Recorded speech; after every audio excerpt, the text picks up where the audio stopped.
Don't go out the house. Don't be shooting nobody. I know you're pissed and you're frustrated, but don't do it. They got a bag of loot. Okay. How big is the bag? They're carrying a bag of stuff. They're walking out about a hand's up. Yeah, I'm going outside. I'll find out. I don't want you going outside, Mr. Horn. Well, here it goes, buddy. You hear the shotgun clicking, and I'm going. Don't go outside. No, you're dead.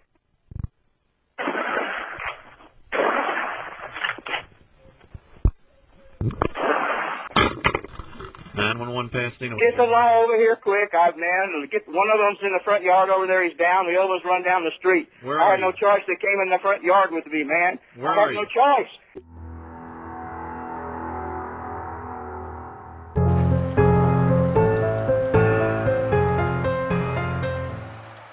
Welcome to Murder Trial Moments.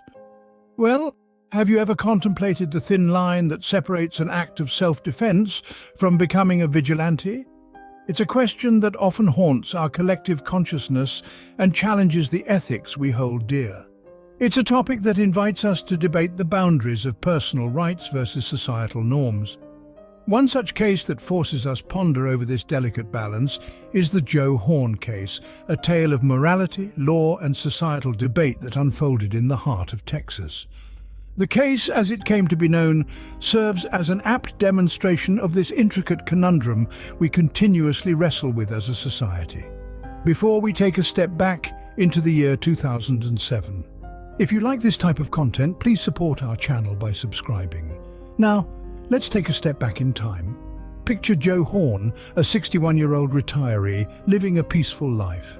One day, his tranquility was disrupted when he noticed two men breaking into his neighbor's house in broad daylight. And can you state your full name for me, sir, and spell your last name?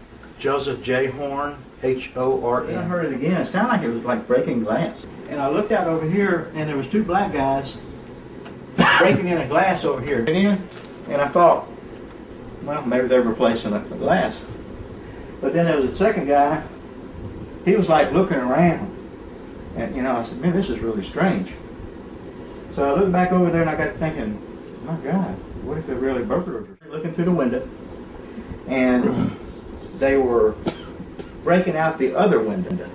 It's got little blocks in it, and it had a crowbar. And I said, man, at this point, there ain't no way they were fixing a good window. So I called 911. It was a sight that shocked him, one that he immediately reacted to by dialing 911. The universally recognized call for help. Now, in the face of such an incident, most would heed the advice of the authorities. But Joe Horn, despite the dispatcher's advice not to intervene, decided to confront the intruders. Pasadena 911, what is your emergency? Burglars breaking into a house next door. What's the address there, sir? 7418. Not my address, but next door, okay? Yes, sir. I've got a shotgun. Do you want me to stop them? Nope. Don't do that. Ain't no property worth shooting somebody over, okay? It was a decision that would not only impact his life, but spark national debate. He armed himself with a shotgun and stepped out of his home and confronted the two burglars, resulting in their untimely demise. Right here, I jacked one in the chamber, because I am not going out there with not even one in the chamber. So I'm thinking I'm going to look around here and see if I can see what the vehicle. And So the door's open? Well, I opened the door. Okay. No, I opened the door. It wasn't open. I opened Right, the so door. you opened the door? Yeah, it was locked. I Okay. opened the door. I'm coming outside. So I get out here and I look, and bingo. Right there by that tree, them two guys was. Right there. Right there. I immediately went up to here, and I told them, I said, stop. I have called the police. Inside the house, the guy's got a shotgun. If we don't get there, he's going to go shoot their ass. Can't see the front. I can go out the front, but if I go out the front, I'm bringing a shotgun with me, I swear to God. No. I am not going to let them get away with it. I can't take a chance on getting killed over this, okay? No. I'm going to shoot. I'm going to shoot. Stay inside the house and don't go out there, okay? I know you're pissed off and I know what you're feeling, but it's not worth shooting someone over this, okay? I don't want to, but I mean, if I go out there, to see what the hell's going on, I mean, what choice am I going to have? No, I don't want you to go out there. I asked if you could see anything out there. If you could see. Let me know if you see anything at all from where you're at. Don't go outside, okay? Stay in the house. Mr. Horn? Mr. Horn? God damn it, they just stole something. I'm going out the window. I'm sorry. I ain't Don't going to let them get away with this shit. They stole go something. They got a bag of outside the something. house. I'm doing it. Mr. Horn, do not I'm go sorry. outside the house. This ain't right, buddy. You're going to get yourself shot if you go outside that house with a gun. You want to make a what bet? You think. Okay, stay in the house. They're getting away. That's all right. Property's not worth killing someone over. Okay? God damn it. Don't go out the house. Don't be shooting nobody. I know you're pissed and you're frustrated, but don't do it. They got a bag of loot.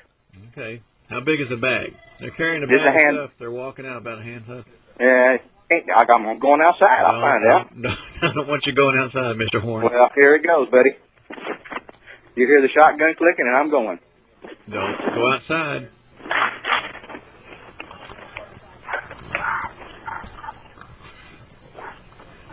I'm going to get on your radio. No, you're dead.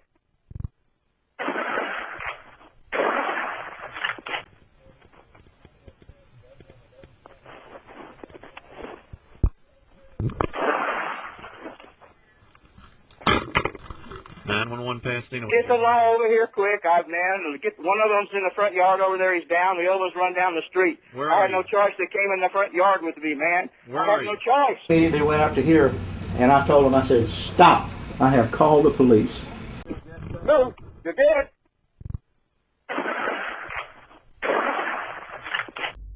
The two deceased burglars were later identified as illegal immigrants hailing from Colombia. This revelation added another layer of complexity to an already intricate narrative that was rapidly gaining national attention. I'm going to shoot. I'm going to shoot. Stay inside the house and don't go out there, okay? In 2007, a Pasadena homeowner by the name of Joe Horn shot and killed two men suspected of burglarizing his neighbor. The case ignited a heated debate about the interpretation and application of a law colloquially known as Texas's Castle Law. This law, at its core, permits residents to use deadly force to protect their homes, vehicles, and workplaces. However, it was not the law itself that was under scrutiny, but the extent to which one can go to protect their property. What does it mean to fear for your life? How do we define the limits of this fear? And at what point does protecting one's property cross over into vigilantism? These were the questions that followed Joe Horn into the courtrooms. His attorney made a passionate argument that his client was justified in his actions as he feared for his life and was merely protecting his home and community. But was this truly an act of self-defense or a case of a man taking the law into his own hands? The answers, as one might expect, were not clear-cut. In June 2008, a grand jury in Texas, after considering the evidence, circumstances and societal implications, decided to indict Joe Horn, thereby affirming the legitimacy of his actions under the Castle Law. But she says the decision not to indict was far from unanimous. There were those of us on the jury who felt that this gentleman's life was not in danger. The grand jury heard 2 weeks of testimony from witnesses, including Horn. They likely also heard his breathless 911 call, during which the increasingly frustrated retiree ignored a dispatcher's pleas to stay inside and out of harm's way.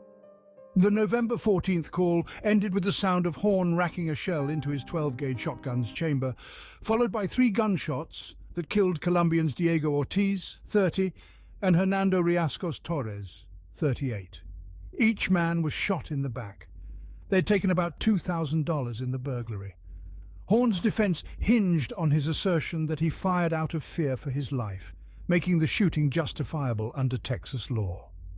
The law also permits the use of deadly force to protect property under some circumstances. I did not come out here with no intent to shoot anybody. You want to make a what bet? do you think? Okay, stay in the house. It's all right. Property's not worth killing someone over. When you shot, what was your reasoning for shooting?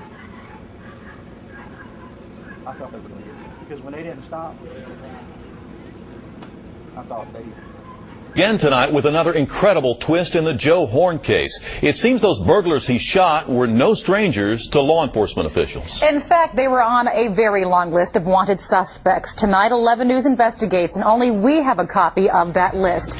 This all started in a Pasadena neighborhood on Timberline. That's where Horn opened fire on 2 men burglarizing his neighbor's home. But 11 News reporter Rex Russell has learned that duo may have been part of a much bigger operation. turns out Diego Ortiz and Miguel de Jesus had caught the eye of detectives at the Department of Public Safety long before their deadly encounter with a neighbor, and this DPS memo obtained by 11 News reveals how. It points to the department's ongoing investigation into the use of Puerto Rican birth certificates by Colombians seeking to obtain Texas driver's licenses. We asked and received copies of the application submitted by Ortiz and de Jesus. De Jesus listed his country of origin as Puerto Rico. We now know both men were Colombian. And according to our sources, these burglars are very effective at what they do, conducting extensive surveillance on their targets before striking. We've also been told some of these suspects are extremely violent. The investigations have already led to several arrests. But their decision, rather than settling the debate, added more fuel to the fire. It intensified the national dialogue over the use and potential misuse of deadly force to protect property and the boundaries of what constitutes self-defense. In conclusion, the Joe Horn case serves as a stark reminder of the complexity and controversy surrounding the interpretation of self-defense laws, particularly the castle law. It raises questions about the balance between the right to protect oneself and one's property and the potential for such laws to be misused. It underscores the importance of clear guidelines and boundaries to prevent misuse and ensure that justice is served in the truest sense. As we navigate the complexities of our modern world, these are the questions we must continue to grapple with. Leave your thoughts in the comments below. Was Joe right or was Joe wrong? We will see you in the next video. Thank you for watching Murder Trial Moments.